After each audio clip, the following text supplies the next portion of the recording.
لله رب العالمين والصلاة والسلام على سيد الأنبياء والمرسلين أما بعد فأعوذ بالله من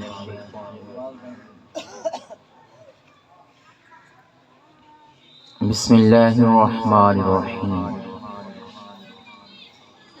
وقضى ربك ألا تعبدوا إلا إياه وبالوالدين إحسانا إما يبلغن عندك الكبر أحدهما أو كلاهما فلا تقل لهما أف ولا تنهرهما وقل لهما قولا كريما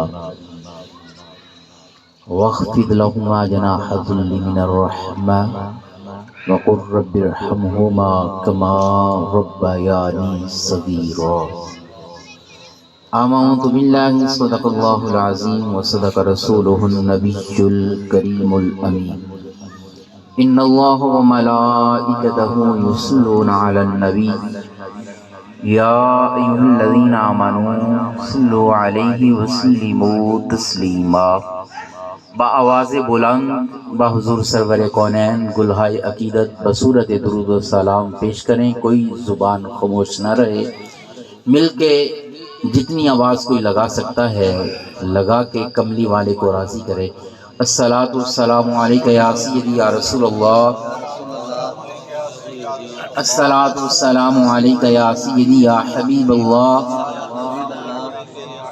الصلاۃ والسلام علیک یا سیدی یا نعمت اللہ وعلی آلک واصحابک یا سیدی یا محبوب اللہ۔ معزز سامعین کرام، میں نے عرض کی آپ کو درود و سلام پڑھنے کے لیے اور ایک آیا مبارکہ پڑھنے کا شرف حاصل کیا درود و سلام کے حوالہ سے، والدین کے حوالہ سے جو بات عرض کی قرآن حکیم نے وہ بھی آپ کے سامنے پیش کی۔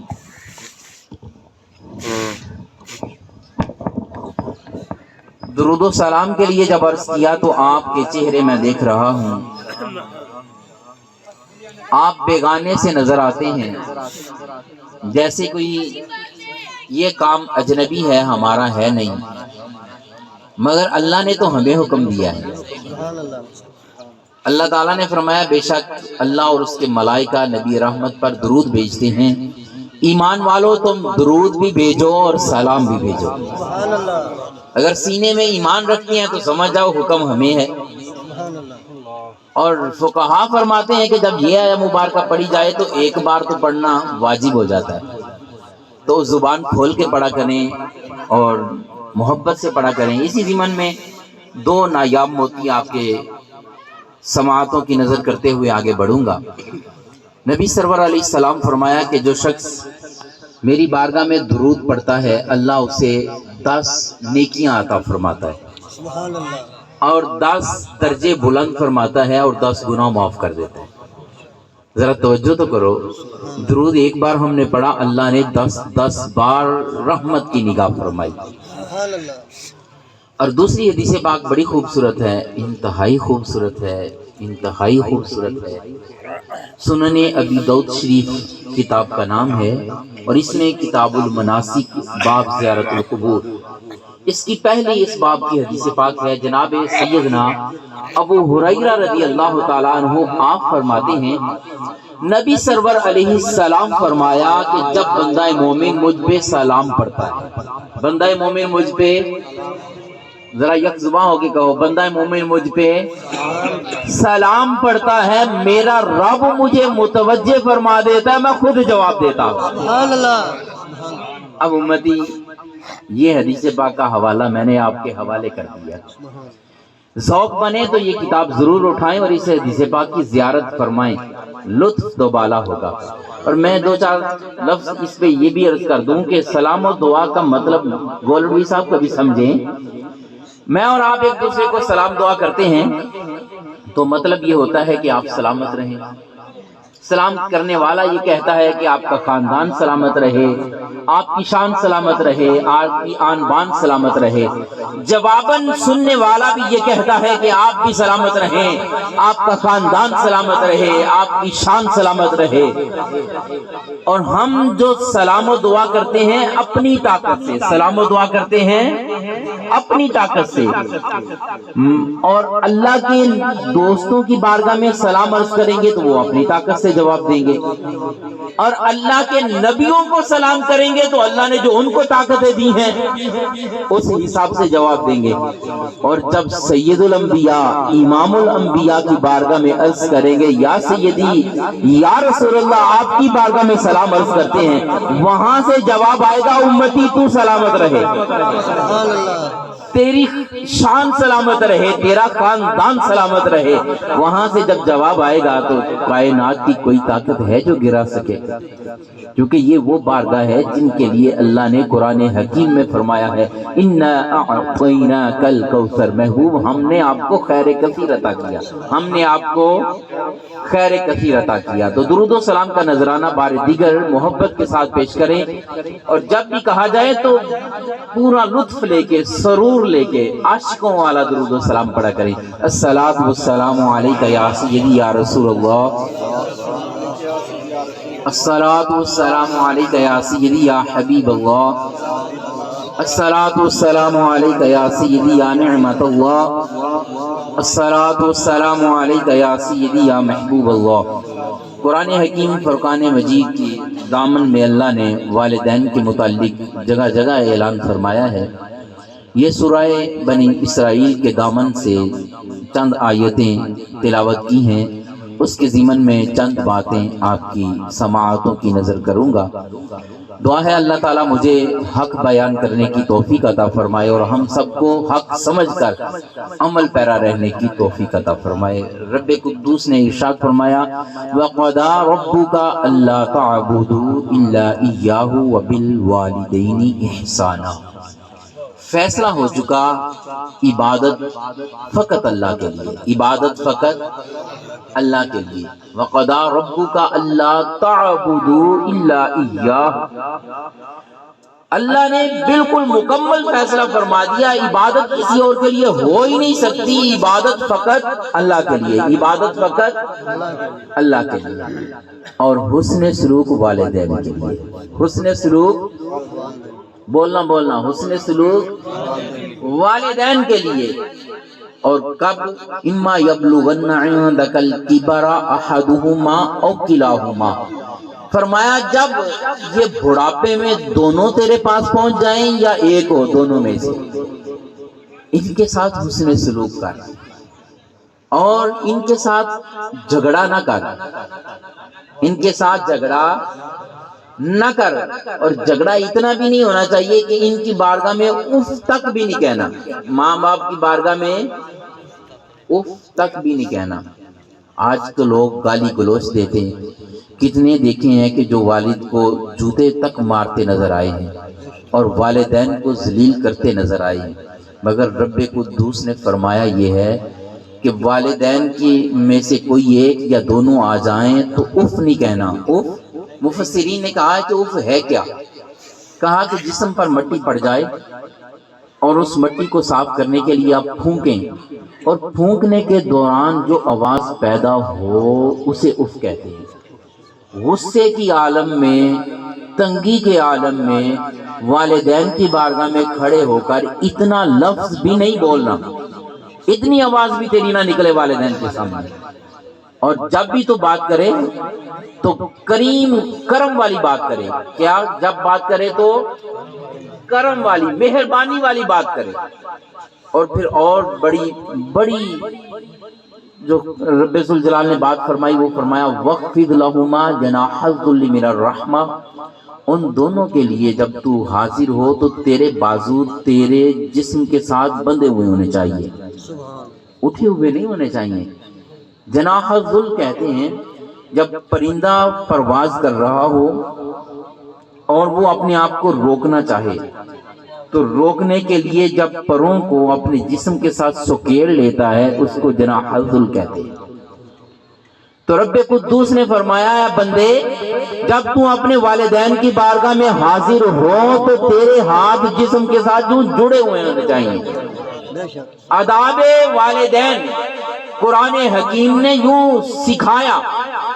اور اللہ تعالیٰ نے بات یہاں ختم نہیں فرمائی، فرمایا وَقُلْ رَبِّ ارْحَمْهُمَا كَمَا رَبَّيَانِي صَغِيرًا. میری بارگاہ میں جب تیرے ہاتھ اٹھیں دعا کے لیے تو پھر اپنے والدین کے لیے کیسے دعا کرنی ہے، یہ بھی قرآن نے سکھائی. کہا میری بارگاہ میں تو کہنا ہے اے میرے رب، اے میرے، ذرا یہ جملے میرے ساتھ کہنے لطف آئے گا. اے میرے رب، میرے پالنے والے، میرے ان دو ربوں پر، ان دو ربوں پر. یہ میں نے جان بوجھ کے یہاں ترجمہ نہیں کیا اور لفظ رب یہاں بھی استعمال کیا، آگے بھی اللہ کا اللہ رب الجلال نے اے میرے رب میرے ان دو ربوں کے لیے رحم فرما، ان دو ربوں کے لیے رحم فرما. کس طرح کا رحم؟ جس طرح ان دونوں نے میرے بچپن میں مجھ پہ رحم کیا. اللہ اکبر. نعرہ تکبیر، نعرہ رسالت، نعرہ حیدری، نعرہ تحقیق. حضور قبلہ پیر طریقت راہبر شریعت پیر سید محمد ولایت حسین شاہ صاحب دامت برکاتہم العالیہ.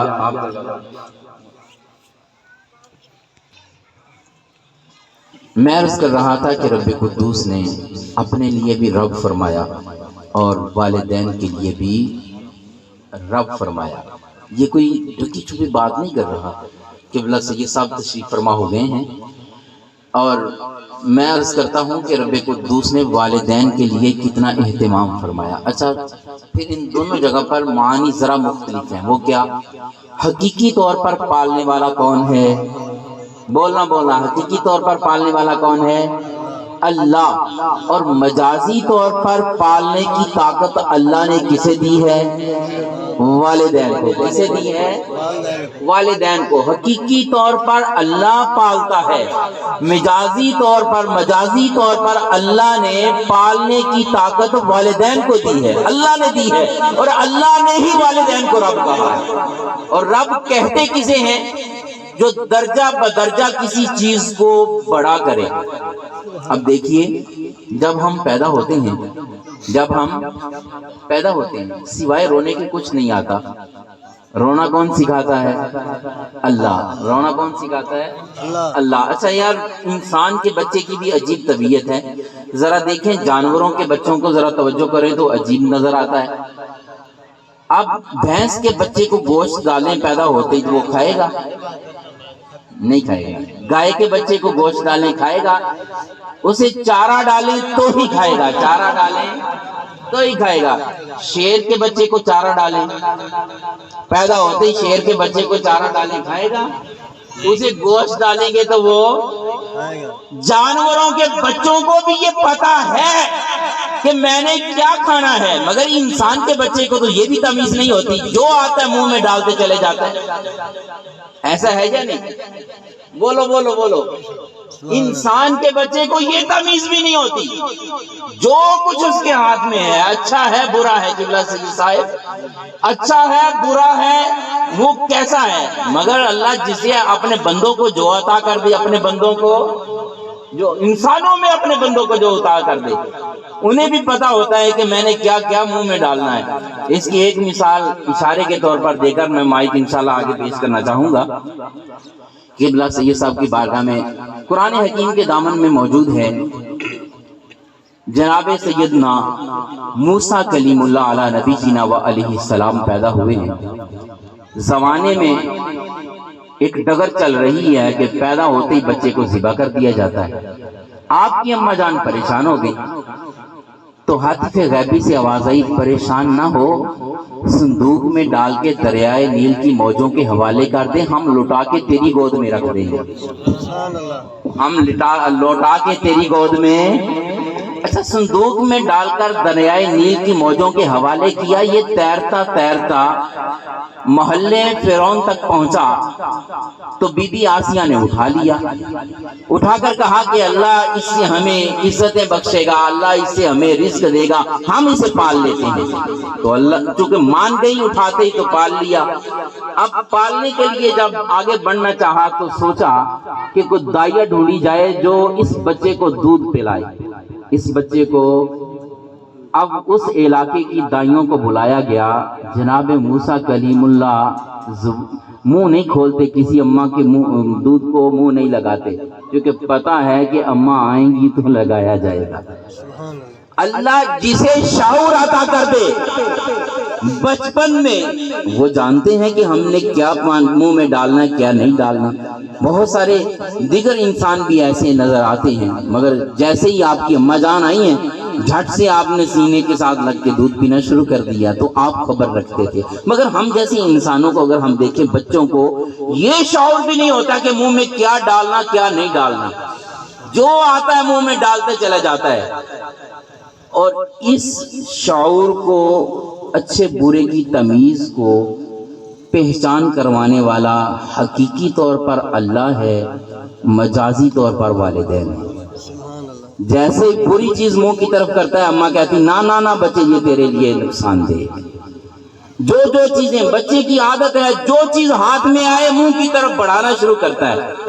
ہر روز سینکڑوں چیزیں بچے کے منہ سے دور کی جاتی ہیں، بالآخر ماں باپ اتنے کامیاب ہو جاتے ہیں کہ اسے شعور آ جاتا ہے یہ نہیں منہ میں ڈالنی، یہ ڈالنی ہے۔ اور یہ تدریجاً جو شعور دے رہا ہے اسے مجازی رب کہا جاتا ہے۔ میرے رب نے اسے مجازی رب کہا ہے۔ تو اللہ نے فرمایا کہ جب ان دونوں کے متعلق تو میری بارگاہ میں زبان کھولے تو انہیں رب کہہ کے کھول، میری بارگاہ میں انہیں رب کہہ کے کھول۔ وَقُلْ رَبِّ ارْحَمْهُمَا كَمَا رَبَّيَانِي صَغِيرًا، میری بارگاہ میں کہہ مولا اے میرے پالنے والے، ان دونوں پالنے والوں پر اس طرح رحم فرما جس طرح بچپن میں یہ مجھ پہ رحم کرتے رہے۔ تو یارو، والدین کی عظمت اور شان کے متعلق تو ابھی قرآن حکیم کی ان آیات بینات کا ترجمہ ہی بمشکل پورا کیا ہے۔ آگے انشاءاللہ حضور قبلہ پیر طریقت راہبر شریعت پیر سید محمد الطاف حسین ولایت حسین شاہ صاحب دامت برکاتہم العالیہ، آپ اپنے ملفوظات عالیہ سے ہمارے قلوب و اذہان کو منور فرمائیں گے۔ نعرہ بلند فرمائیے، نعرہ تکبیر، نعرہ رسالت، نعرہ حیدری، نعرہ تحقیق، نعرہ غوثیہ، اللہ محمد چار یار حاجی خواجہ قطب فرید، حق فرید یا